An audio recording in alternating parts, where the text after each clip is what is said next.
Okay, great.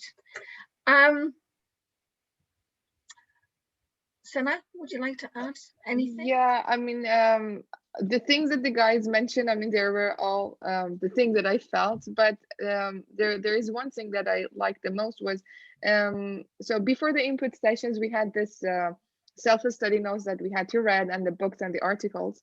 So I was like, okay, I know this now. I got the hang of this topic, but when we get to the input session, the tutors would provide some questions that made you doubt yourself. Okay, there is this thing that I haven't noticed. So there is always room for challenge and for more information, which I really enjoyed. Great, great. And what about, so we looked at the enjoyable parts. What did you find most challenging on the course? For me, it was just anything to do with grammar. It's always been a weak area for me. So I found that I had to put a lot more effort in to make sure I knew what I was doing with it. And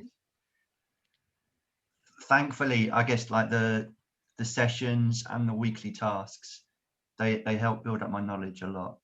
Definitely. But it was a real challenge, and even up till like, you know, the last thing I did before the exam was I was frantically reading through a grammar book, just, you know, because I felt I was so weak in that area. Okay, great. Okay, so you basically you pinpointed your area of weakness and knew that you actually had to dedicate a bit more time specifically to that, and in that way it helps you overcome it, right?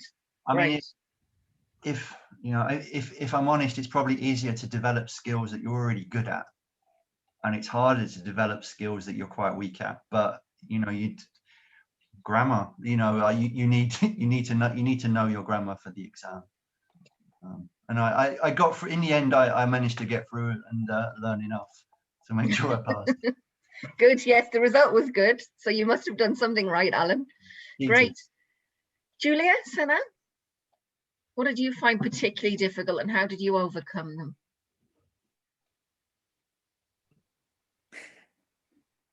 Okay, yeah, you go. You're both so polite.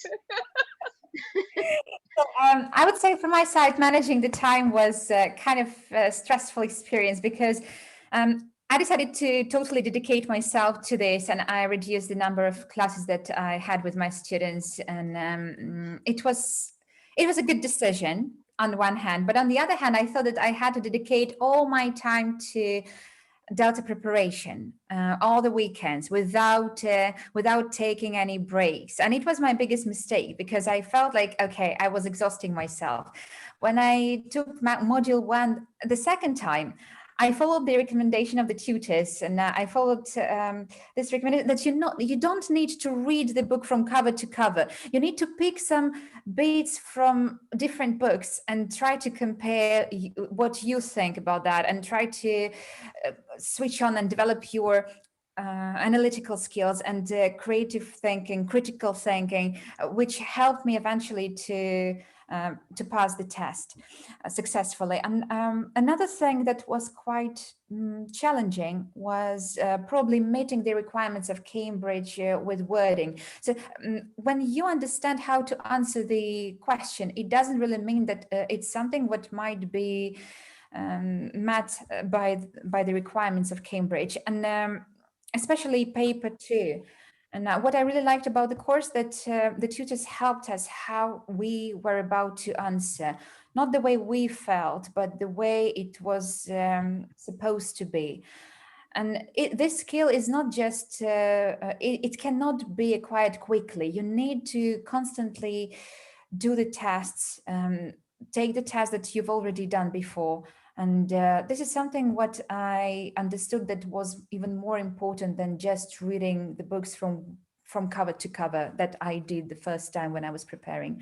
And so again, it refers to managing the timing. Mainly, the most important thing is from the very beginning to manage the time. And I would say that it's one of the things that everyone should consider. Great. We'll come back to your tips in a bit, but great. I mean, I think it's interesting the point that you made about the actual articulation of the ideas. I think this is one thing that somebody mentioned in one of the comments about Mehrave, is it possible to pass with self-study? Theoretically, yes. You don't have to take a course to take the exam. However, what you will find is, first of all, in terms of direction and materials and pointing you in the right direction, but also the point that Julia, that you made also, I think that one of the benefits of doing a course is that, remember that this kind of academic English is nobody's first language.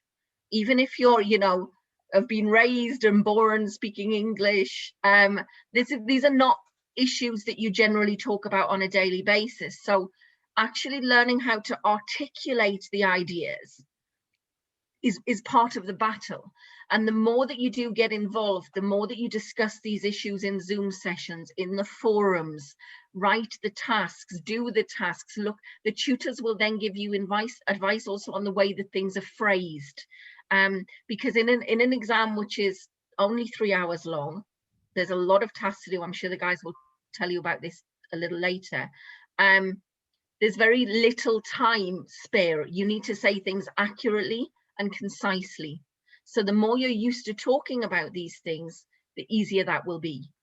Sana, did you have any specific? As Julia mentioned, the thing that it's still in my head. I remember Sally telling us, you have to find your voice, you have to find your voice, and you have to find your voice. It's exactly comes to the thing that Julia mentioned. You have to be able to write the things, but as also Joanne said, in a very precise way. And it's not something that you can learn in a day. You should always keep track of the tasks. And that was really challenging for all of us, I guess. Great. And there are lots of people here who are considering taking the course. I'm assuming lots of new faces. What advice would you give them? What would be your top tip for those considering embarking on the course? I made quite a list actually, but I think oh God, my biggest tip would be start early. I know Senna did. I know I said I was kind of like woefully unaware of what the exam was like, but as soon as I signed up, I knuckled down, and I was making use of my commuting time and my lunch time. So in my lunch times, I was watching YouTube videos. On my commute, I was reading books, and that carried on all the way through. The earlier you can start, the better. Mm-hmm. I think don't overdo it, because you can keep reading and reading and reading. This world is endless. But do something.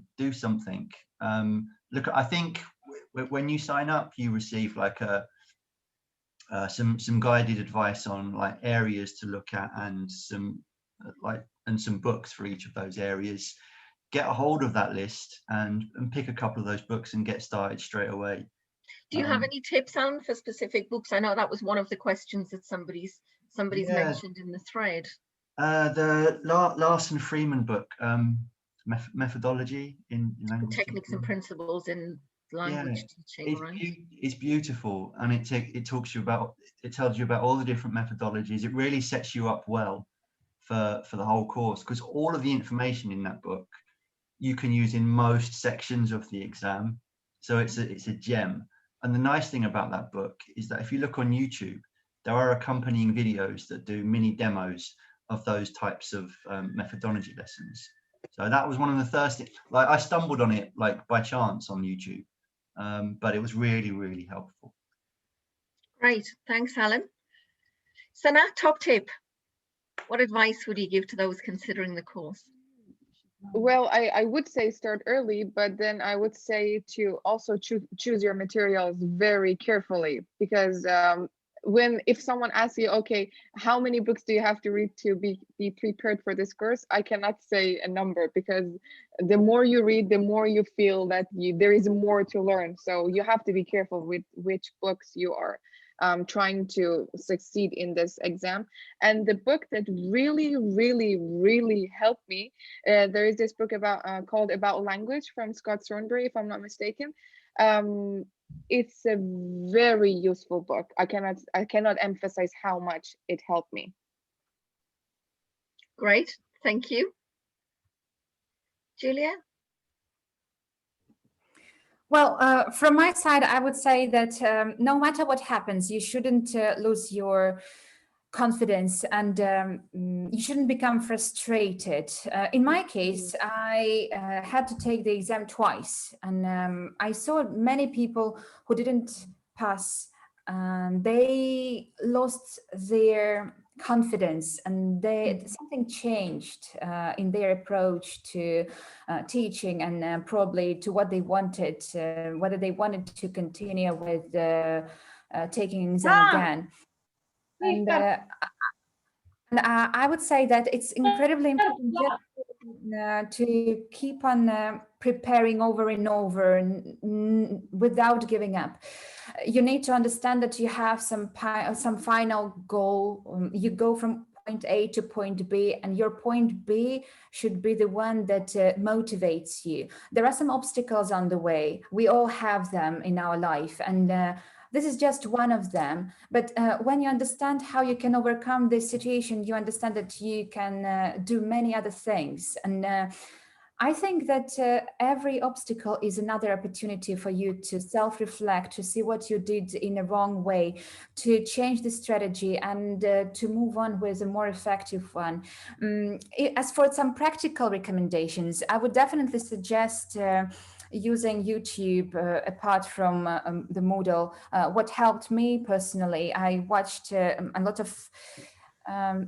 lot of recordings with Krashen and Chomsky to understand the history of ELT, to understand what their voice was there and what they wanted to deliver. Yes, it takes some time, like 1 hour or even longer, but when you watch what they wanted to deliver, when you see their ideas from their mouth, you understand that you even get inspiration to learn more about the subject, and it helps understanding.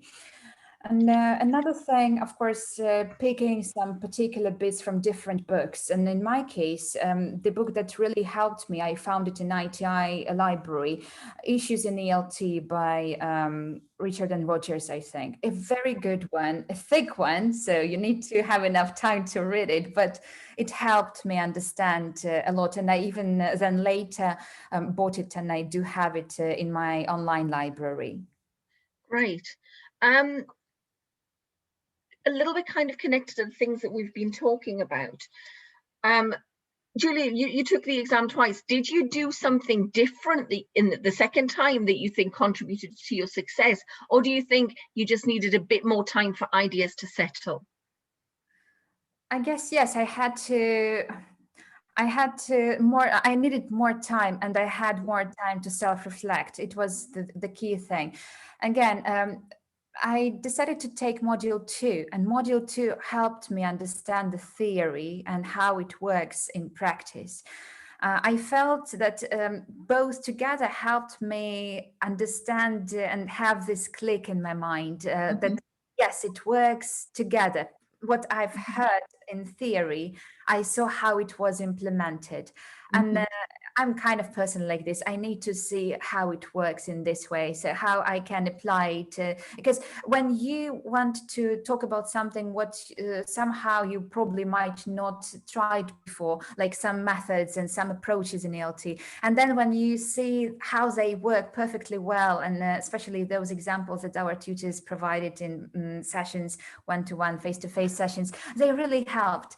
So I would say that after I changed my strategy, before I had, when I had the first time of my prep, I had the collaborative work with 2 other peers. It was really important for me. I did it with them, and it was helpful, though the system wasn't well established. We just kept on reading and retelling, taking notes, which was not all the time useful, and it was quite time consuming. But when I was doing the second time module 1, I decided to have a buddy, and girl from Module 1 offered me collaboration, so I was really happy that the universe sent me this person, and we decided to have a pack, and we agreed on meeting every single day without any exception. So within 2 months in a row, we kept on meeting every single day for 1 hour, even for 45 minutes sometimes, but we didn't have any gaps, and it helped. We did a lot of practical stuff. We discussed different issues in ELT, and we read a lot, but we mainly tried to see how it works in practice. And we did a lot of practical assignments from the Moodle together, discussing. Right. So it Great, was so collaborative work. Wonderful. Thanks, Julia. If you were going to do the course again, Alan and Senat, what would you do differently?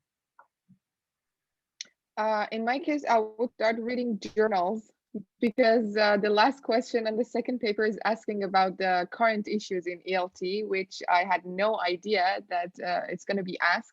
So it was really difficult for me to get to answer that question. I would do that. Okay, great. Alan? I think I probably would have read or studied more about like specific skills. I don't know. I think I did a lot of preparation, but that was probably one area that I didn't focus enough on. Whether you're reading books, watching videos, or you're looking at some blogs. Yeah, I think I should have done a little bit more work on that. So you mean specific skills in terms of something about reading, something about listening, something about speaking, etc. Yeah, exactly. Because there are certain parts, certain question areas in the paper that are geared towards specific skills, and if you're missing a little bit of background knowledge on that, it can make it a little bit tricky. Okay, great. Thank you. We have some questions. I think Sally's been collecting some questions from people. Were there any questions specifically for? A couple that if you're, a few people have asked if it's possible to pass with self-study, and you touched on that. We do enter people, some centres don't. If you choose to come and do the exam without having done our course at our centre, we will enter. However, I would say the success rates are very low on self-entry. There are occasional success stories, but a course makes a big difference for most people. Actually, before we move on, Alan, Senat and Julia, what would be your thoughts on this issue about whether you think you needed the course to do the exam? Of course I did. Of course. You needed the exam, you mean? You need the course, sorry. Yes, yeah. I mean, yeah, definitely.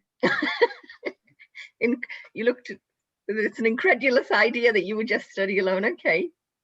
We usually have 2 or 3 people at each exam entry.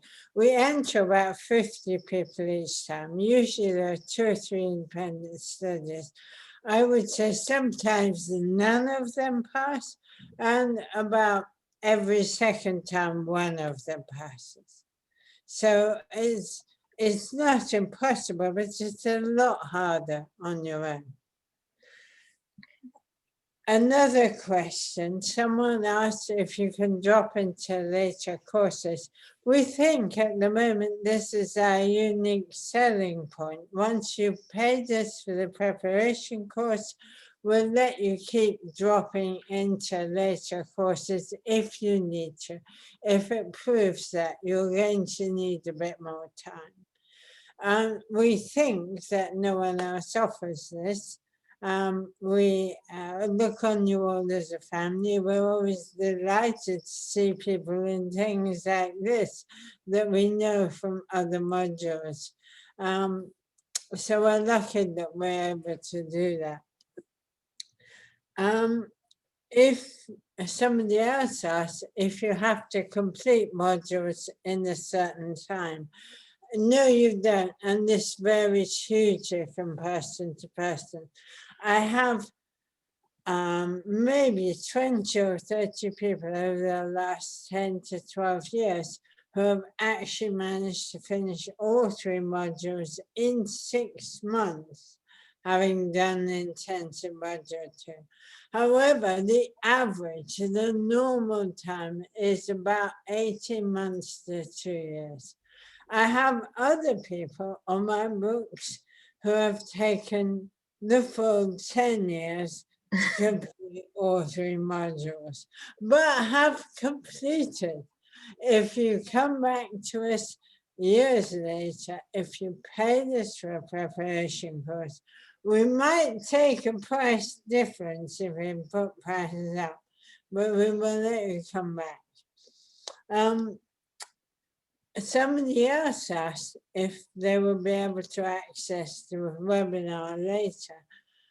Yes, most of the time when we do this, we remember to record them and I embed them on the main ITAE website. And I hope to do that with this webinar as well.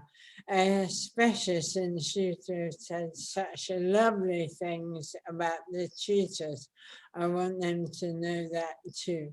I shall send your wishes on to them. And yeah, so you can take as long as you like. The only time limit on the module is in normal circumstances, module 2, you're supposed to complete within the academic year. But of course, the last year has been normal for nobody. And Cambridge have become much more flexible there at the moment. Whether this flexibility will stay or not is not clear. For it took them some time to agree that we could do module 2 online, but we now can, you can teach your lessons in an online environment, and they are looking at what elements of that to keep in place in the longer term. But obviously a lot of things are a little bit unsettled at the moment, as we're still very unclear about how the world is going to change in this coming year. I think that, somebody asked about Delta credits on university ELT master's programs. I am British as well as Turkish, and so I know more about the UK education system, and a lot of universities there will accept Delta and give you some credits for that, but it varies from university to university, and you have to check with individual universities. There is not one list of all the ones that do or don't. And some of them, they give you quite a lot of credits for them. Some of them a smaller amount. Okay, I think that's all the questions that I saw as I was watching the chat box.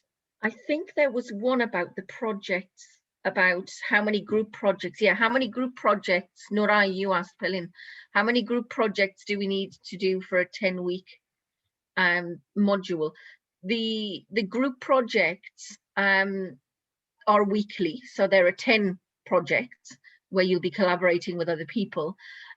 Again, as we mentioned at the beginning, people have different circumstances, they have different commitments. Although we do strongly recommend that you get involved in as much as possible, there may be certain weeks where you maybe couldn't do a project. The projects are uploaded onto the Moodle so that hopefully that you can use each other's work and share your resources for revision purposes.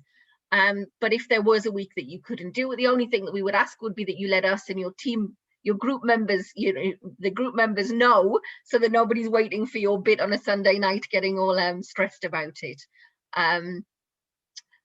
But there are actually 10 projects, so there's a one each week. if that answers your question, Marai. Okay. I think that we've answered all of the questions so far. Yeah, someone just asked about Great. websites that can support, and I have a hobby website that I've been building here that has some of the advice about reading and studying on, which might help with that. Wonderful. Okay. Thank you. If you do need any more advice or information on any of the courses, of course, you can go to the ITI website. If you have any specific questions about Delta that you can't find answers to on the website, feel free to send an email to the email address which we're showing now, if you have any specific questions. And thank you for joining us today. Alan, did you want to add something? Can I just say one thing, right? It's about timing in the exam, and you'll probably never again in your life do an exam where time flies so quickly. Now there's a section in the exam that I thought I was really good at. All right, this section was worth like 5 points, so maybe overall 2.5% or something like that. And in all my preparation work, I smashed it. It was easy. And then in the exam, I kind of like I went straight to that question, and it was like and I couldn't do it. And then I wasted so much time on that question because I thought it was my speciality, and as it turned out, it was kind of like a waste of time. So just be careful about timings in your exam. On exam day. Great advice. Sorry. Thanks, Alan, squeezing a last piece of advice in just at the end. But Thanks a lot. It's crazy because you think you're doing the right thing when it's easier to get points in other sections. Anyway. Great. Thank you for joining us. Nice to see some new faces and some familiar ones too. And hopefully we'll welcome you on one of our courses soon. Thank you again, Sena Julia Allen, for your tips and sharing your experiences. Thank you for having us. Yeah, thank you for Thank you having very much. Thank you. Bye-bye, everyone. Bye. Bye. Good luck.